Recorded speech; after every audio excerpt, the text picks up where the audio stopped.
आशिक निरजको 3rd marriage anniversary छ। सम्पूर्ण परिवारसहित यहाँलाई स्वागत छ। धन्यवाद। अनि first of all happy marriage anniversary. Thank you. कस्तो रह्यो आज समग्रमा? बिहानदेखिको दिन कस्तो रह्यो होइन? अब अलिकति ढिला पनि भयो, साँझको बेलामा छौँ। कस्तो रह्यो? आजको दिन चाहिँ एकदमै राम्रो भयो किनकि हामीले राति पनि हामीले एनिभर्सरी इभ मनाएको थियो एन्ड साथै बिहान हुनेदेखि नै लाइक राम्रै गइरहेछ आजको दिन चाहिँ एन्ड धेरैजनाको विसेसहरू आइरहेछ। सो एकदम राम्रो बितिरहेछ आजको दिन चाहिँ। निरजले के बतायो? आजको दिन उसले भने जस्तै रमाइलो रह्यो किनकि हिजो बेलुका पनि हामीले एनिभर्सरी इभ पनि मनायौँ अनि आज छिट्टै आउने भनेको थियो अनि अब कामले गर्दाखेरि रेडी तयारी हुँदाखेरि अलि ढिलो भयो अनि रमाइलो भयो। रेडी हुँदा ढिला चाहिँ को भएको? आसु देवरा चाहिँ एकदम राम्रै देखिनु भएको छ। अनि राति 12 बजे सेलिब्रेसन पनि गर्नुभयो होइन? कसले चाहिँ पहिला विस गर्यो? हामी चाहिँ लाइभमा बसिरहेको थियौँ टिकटक लाइभमा अनि म चाहिँ टिकटकमा बोलिरहँदा ट्यामै थाहा भएन अनि उसले चाहिँ विस गर्यो। भनेपछि हाम्रो निरजले पहिला 3 वर्ष बिताउनु भयो है? विवाह गरेको 3 वर्ष भयो। समय कति छिटो गयो जस्तो लागेन? हजुर एकदमै लाइक हुन्छ नि एकदमै चाँडो बितेको जस्तो भइरहेछ कि अगाडि पनि यसरी नै यस्तै होस् कि जहिले पनि कि एकदम चाँडो लाइफ कटिरहेछ जस्तो भइरहेछ। यता साइडमा मामु पनि हुनुहुन्छ, मामुले पनि स्वागत छ। मामुलाई कस्तो लागिरहेछ आज दुईजनाको चाहिँ वैवाहिक जीवन होइन? 3 वर्ष पुरा भएको छ, केही बताइदिनु? उहाँको लागि म धेरै नै खुसी छु। आजको दिन एकदमै रमाइलो। उहाँहरूकै एनिभर्सरी भनेरै आज विशेषहरू पनि उपस्थित हुनुहुन्छ। कसरी शुभकामना दिनुहुन्छ आज प्रत्यक्ष मिडिया मार्फत? दिनुहोस् न त। प्रत्यक्ष मिडिया मार्फत मैले के भन्नु होइन, मैले जति जानेको त्यो मात्रै भन्छु। अब अरू पनि चाहिँ यसै गरी आओस्। मैले जस्तै मेरो चाहिँ छोरा बुहारी छोरी ज्वाइँ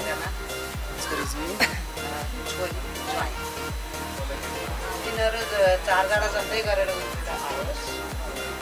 मेरो चाहिँ शुभकामना भन्छु। अरू पनि लुकेर छिपेर नहोस् होइन? लुकेर छिपेर चाहिँ किन चाहिँ बिग्रेर प्रत्यक्ष रूपमा आयो? यो चाहिँ तपाईँको म के भन्छु भने पौराणिक काल विष्णु पुराणमा पनि हेरेको छु मैले, रामायणमा पनि हेरेको छु मैले। यो हेर्दाखेरि तपाईँको पौराणिक काल उसमा पनि देखेको छु मैले। ऋषि मुनिहरूको पनि देउतैको पालादेखि आएको रहेछ। मैले चाहिँ यति बुझेर केटा नै यिनीहरूले गर्ने भने म त्यसमै सहमत भएँ। यही मेरो 4जनालाई शुभकामना।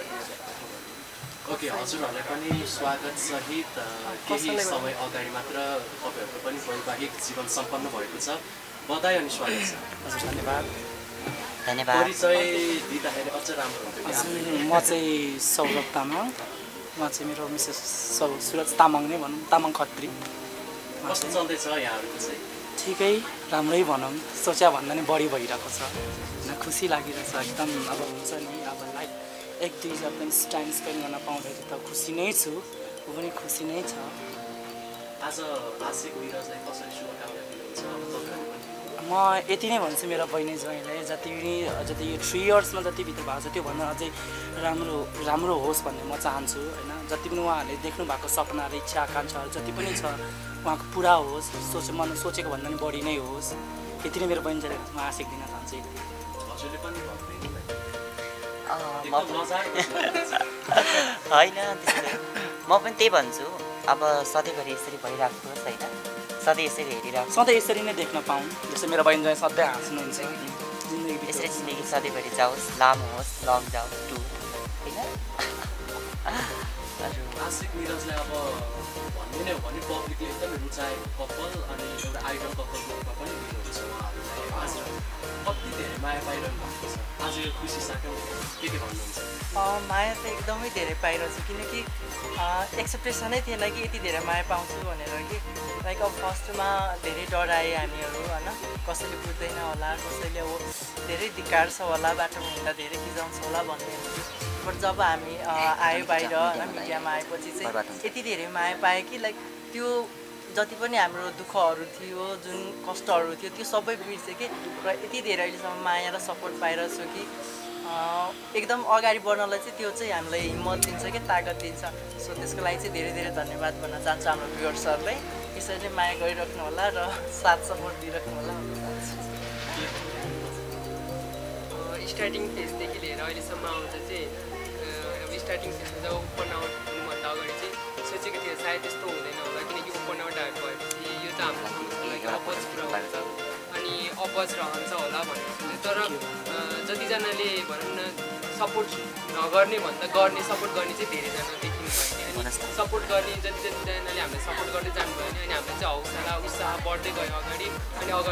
अगाडि बढ्नको निम्ति चाहिँ सहायता मिल्यो त्यही भएर यसरी नै जति अहिलेको दिनसम्म जति माया र सपोर्ट गरिरहनु पर्छ अनि अघिल्ला दिनहरूमा पनि यसरी नै अब 3 वर्ष सँगै बसेको होइन तपाईँहरू ओपन भएको 3 वर्षदेखि चाहिँ विवाह गर्ने सँगै रहनु भएको अझ एकअर्काले अझ बढी जान्ने मौका पाउनु भएको चाहिँ 3 वर्षकै अन्तरालमा हो होइन 3 वर्षसम्म आइपुग्दाखेरि हाम्रो आँसुले भनिदिनु न निरजले अहिलेसम्म चेन्जै नगरेको ह्याबिट होइन एकदम चेन्जेस ल्याउनै पर्ने कुरा के छ चेन्जै नगरेको ह्याबिट त केही पनि छैन होला एकदम आजको दिनमा चाहिँ भनिदिनु नि तिमीले यो गर्नै पर्छ भनेर उसले चाहिँ अब के कुरामा चाहिँ अब हुन्छ नि लाइक यो गर्नुपर्छ भनेर कसैले भनेपछि यहाँ जानुपर्छ भने चाहिँ उसले चाहिँ नाइ कसैलाई भन्दैन त्यो बानी चाहिँ चेन्ज गर्नुपर्छ किनकि उसले नाइ भन्दैन कि त्यसको लागि चाहिँ अनि पछि लाइक उसले भ्याउँदैन भने पनि उसले हुन्छ भन्छ बट त्यो भ्याएको हुँदैन र त्यो हुन्छ भने मान्छेलाई पनि चित्त दुखिरहेको हुन्छ कि अब टाइममा भएन भनेर त्यही कारणले चाहिँ त्यो नाइ चाहिँ भन्न सिक्नुपर्छ कहिलेकाहीँ चाहिँ जस्तो लाग्छ अनि कहिलेकाहीँ अब जस्तो यो रमाइलो प्रसङ्ग होइन आँसुको कारणले कहिलेकाहीँ केही कुरामा कसैलाई अब केही विषय उठेको छ भने त्यसमा फस्ने काम चाहिँ निरज पनि हुनुहुन्छ जस्तो लाग्छ हो कहिलेकाहीँ कुनै बेलामा क्या मैले क्वेसनै बुझिनँ भनेको मतलब अब जस्तो तपाईँले कसैलाई भेट्न चाहनु मतलब भेट्ने प्लान छ वा कसैलाई टाइम दिनु भएको छ केही छ होइन अब त्यस्तो बेलामा कहिलेकाहीँ चाहिँ तपाईँको केसले चाहिँ निरजजी पनि फसिरहनु भएको अवस्था अलिक पन्नी वेमा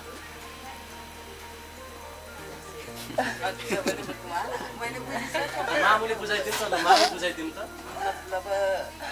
कोही केटाकेटी अब जस्तै भनौँ न कुनैसँग अब केटाहरू केटीसँग कहिले कहीँ यस्तो होइन उसले कसैलाई टाइम दिएर चाहिँ अनि उसले चाहिँ त्यो टाइममा भेट्न नसकेको र म त्यो ठाउँमा गएर चाहिँ फँसेको भन्नु खोज्नुभएको होइन त्यस्तो अरू कस्टमरहरूसँग चाहिँ छ किनकि हाम्रो पार्लर छ होइन पार्लरको कस्टमरहरूसँग चाहिँ हुन्छ कहिलेकाहीँ किनकि उसले यो टाइममा आउनु अनि म यो टाइममा हुन्छु भन्दाखेरि ऊ त्यो टाइममा नभएर सामानहरू लिन गएको अनि म त्यो टाइममा भएको अवस्थाहरू पनि छ है छन चाहिँ तर कस्टमरहरूसँग मात्रै अरू व्यक्तिहरूसँग चाहिँ पार्लरको काममा चाहिँ अब लास्ट इयरको एनिभर्सरीमा हाम्रो आँसुले निरजको लागि ट्याटु बनाउनु भएको थियो है अब यो पालि के छ विशेष गिफ्ट साथसाथ केही भयो अहिलेसम्म चाहिँ भएको छैन एकछिनमा चाहिँ हुन्छ अहिले फ्यासन केक काटेपछि हजुर सरप्राइज अब फेरि पनि त्यो पलहरू एकदम ताजा बनाउँ न ताजा मामु अनि यता अर्को कपाल पनि हुनुहुन्छ होइन यति रमाइलो माहौल छ अब हात समारै प्रपोज गर्नु त फेरि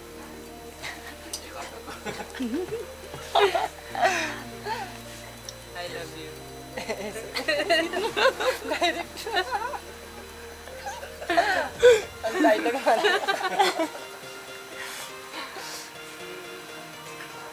म तिमीलाई धेरै माया गर्छु आई लभ यु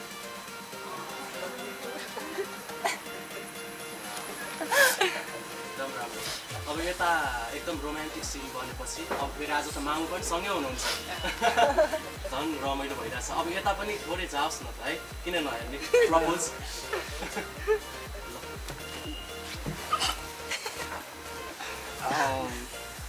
के भनेर स्टार्टिङ गरौँ त you were the very good person for me my whole life म तिमीलाई धेरै माया गर्छु I love you I love you to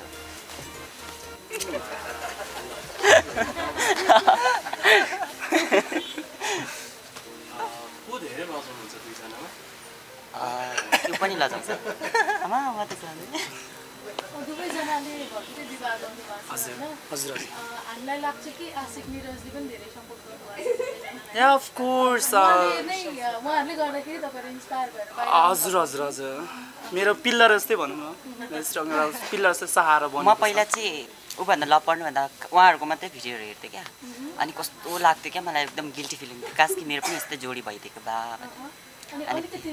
पुरानो कुरालाई ओपन आउट हुनुभयो कसरी होइन दुवैजनाको भेट कति बेला कसरी भयो अनि मम्मीलाई पनि भन्नुभयो अब हाम्रो भेट चाहिँ वास्तवमा भन्नुपर्दाखेरि चाहिँ फेसबुकबाट नै भएको हो हाम्रो भेट चाहिँ एक्ज्याक्टली होइन म चाहिँ ड्युटीमै थिएँ ऊ पनि अब सायद के घरमै थियो होला अनि जब उसले मलाई फ्रेन्ड रिक्वेस्ट पठाएको स्टार्टिङ उसले नै फ्रेन्ड रिक्वेस्ट पठायो मैले एक्सेप्ट गरेँ र हाम्रो कन्भर्सेसन स्टार्ट भयो होइन अनि मैले हेलो भने मैले हेलो भने के गर्दै हुनुहुन्छ सन्चै छु खाना खायो सबै यही कन्भर्सेसन हुँदै गयो पछि समय बित्दै गयो त्यहाँपछि त्यसपछि चाहिँ हामीले एकअर्कालाई आफ्नो भित्र मनको कुरा चाहिँ खोल्न चाह्यौँ म पनि उसलाई भन्न डराउँथेँ ऊ पनि सायद मलाई भन्न डराउँथ्यो होला हामीहरू गे हो भनेर चाहिँ फर्स्टमा चाहिँ मैले भन्दै म गे हो तिमी गे हो कि होइन भने मैले चाहिँ यसरी नै सोध्थेँ डाइरेक्टली नै अनि उसले के भन्यो भने ठ्याक्कै मेरो मनको कुरा भन्यो त यस आम अल्सो गे भनेर उसले भन्यो त्यहाँबाट चाहिँ हाम्रो हुँदै गयो त्यति पुरा हुँदा चाहिँ 2 वर्ष बित्यो र 2 वर्ष बित्दा पनि ऊ आयो जब 2 वर्ष पुरै कम्प्लिटली भएपछि चाहिँ काठमाडौँ आयो ऊ काकरभिटाबाट चाहिँ अनि 25 र पनि हामीले त्यो हतारेर बिहे गरेनौँ हामीले अझै 25 दिन हामीले समय नै दियौँ अब फोनमा बोले जस्तो अब एकचोटि अगाडि नै बसेर राम्रो मेरो पानी चानिएर होइन आमचान कस्तो छ बोल्ने पारा कस्तो छ यही भन्न हामीले विकल्प 25 दिन समय दिएर नै चाहिँ हामीले चाहिँ यो निर्णय चाहिँ विवाह गरेको हामीले चाहिँ तपाईँ त्यति बेला ओपन आउट भइसक्नु भएको म ओपन आउट भइसकेको थियो मेरो फ्यामिलीमा चाहिँ कस्तो थियो सुरुमा रियाक्सन फ्यामिलीको मेरो रियाक्सन चाहिँ वास्तवमा भन्नुपर्दाखेरि चाहिँ मेरो ड्याड हुनुहुन्न भन्नुपर्दा वास्तव मेरो फ्यामिलीमा भनेको मेरो मम्मी र एउटा बहिनी हुनुहुन्छ बहिनी म्यारिड हुनुहुन्छ एउटा छोरी छ मेरो बहिनीको र मम्मीलाई मैले भने सबैभन्दा मेरो आइडल भनेको मेरो मम्मी नै हुनुहुन्छ मम्मीले नै मलाई इन्सपायर गर्नुभएको छोरो तेरो मनको कुरा के छ मलाई भन् नजाउन तेरो जन्म दिने आमा भन्नुभयो त्यहाँबाट मैले आफ्नो पुरै भित्रीदेखि मनैदेखि कुरा खोलेर चाहिँ मैले आफ्नो मम्मीलाई चाहिँ प्रस्ताव राखेको म स्त्रीमाथि अलि ऊ छैन म बोइसमाथि पुरुषमाथि म अलिकति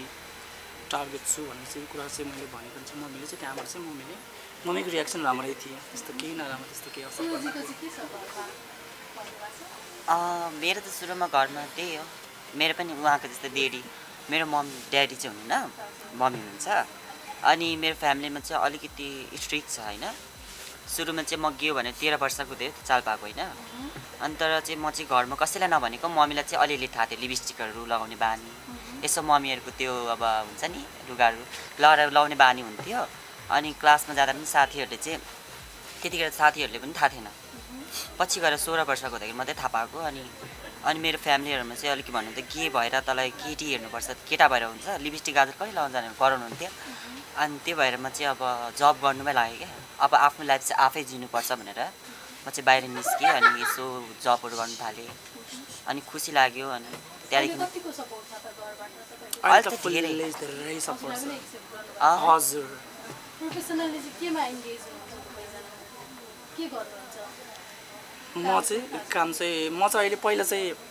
एनसेल अफिसमा काम गर्थेँ अहिले चाहिँ त्यहाँ हल्का प्रब्लम गर्दाखेरि चाहिँ अब अलिकति डर हुन्छ नि त त्यहाँको त्यस्तै त्यही प्रब्लम सिचुएसन कारण अहिले घरमै बसिराख्नु अहिले घरमै छु म चाहिँ मेकअप आर्टिस्ट हो खास गरीमा मैले चाहिँ बेङ्गलोरमा 4 वर्ष गरेर आएको होइन तर पनि अब मैले चाहिँ फेरि छोडेर वेटर गर्दै थिएँ यहाँ काठमाडौँमै अनि फेरि बिर्स अलिअलि चाहिँ आउँछ अनि त्यही भएर उहाँहरूकोमा नन्दहरूकोमा चाहिँ ट्रेनिङ फेरि लिने भनेर भने पार्लरको अहिले अब तपाईँहरूको सेक्सुअलिटी ओपन भइसकेपछि चाहिँ डेली लाइफमा यसले कतिको ह्याम्पर गराएको छ कतिको असर गराएको छ तपाईँहरूलाई होइन त्यस्तै कारणले चाहिँ काम गर्न जाँदा भयो होइन विभिन्न कुराहरू हुन्छ नि त त्यस्तो चाहिँ छैन मान्छेले त्यस्तो नेगेटिभ सोचेको छैन अब सोच्ने नै सोच्दै गर्छ नि त होइन हाम्रो लाइफ हो अब हामीले उसले अब हामीलाई खानु दिने होइन अनि त्यही भएर हामीलाई त्यस्तो चाहिँ इन्ट्रेस्ट छ अरूमाथि चाहिँ छैन त्यस्तो डर चाहिँ छैन निरज र आशिकलाई चाहिँ उहाँहरूको जोडी देख्दा कस्तो लाग्छ मलाई चाहिँ खुसी नै लाग्छ उहाँहरूको जोडी देखेन विवाह पनि तपाईँहरूले गराइदिनु होइन हामीले नै भन्दा नि कन्यादान गर्ने दाइ हुनुहुन्थ्यो एकजना सो पण्डित बाजे पनि हुनुहुन्थ्यो र हामी चाहिँ सामेल रीतिरिवाजको हिसाबमा भन्नुपर्दाखेरि चाहिँ गठबन्धन चाहिँ मेरो अब बहिनीको नाता बहिनी हुन्छ बहिनीले गर्नुपर्छ दाइ र भाउजूको गठबन्धन त बहिनीले गर्नुपर्छ सो मेरो गठबन्धन चाहिँ उहाँले गर्नुभएको मेरो चाहिँ फ्यामिली आउनु भएको थिएन एकजना टिजी हुनुहुन्थ्यो उहाँले चाहिँ आमाको कर्तव्य निभाएर गर्नुभएको छ कन्यादान गर्नुभएको कन्यादान चाहिँ अब यस्तो कन्यादान गर्ने अब रिचुअलहरू त रियली नै हुन्छ गे कपालमा होइन नेपालमा त्यस्तरी धेरै अब मान्छे हेबिचुअल भइसकेको छैन तपाईँहरूलाई चाहिँ विवाहको दिनमा चाहिँ होइन पुरोहितले पनि सोध्नु भयो को बेहुला को बेहुली भनेर होइन के भयो त्यस्तो केही इन्सिडेन्टहरू मैले त डाइरेक्टली भनिदिएँ ऊ चाहिँ बेहुला म चाहिँ बेहुली भनेर उहाँको रेस्पोन्स कस्तो उहाँको चाहिँ के उसलाई थाहा केही थिएन त्यस्तो त केही थिएन पण्डित बाजेले नि थाहा पाउनु भएको थियो उहाँलाई छुट्याइदिइसक्नु भएको थियो कि उहाँ बेहुला उहाँ बेहुली भनेर किन उहाँको भन्दा दारी छैन दारी छ नि उहाँको चाहिँ दारी छैन त्यति खास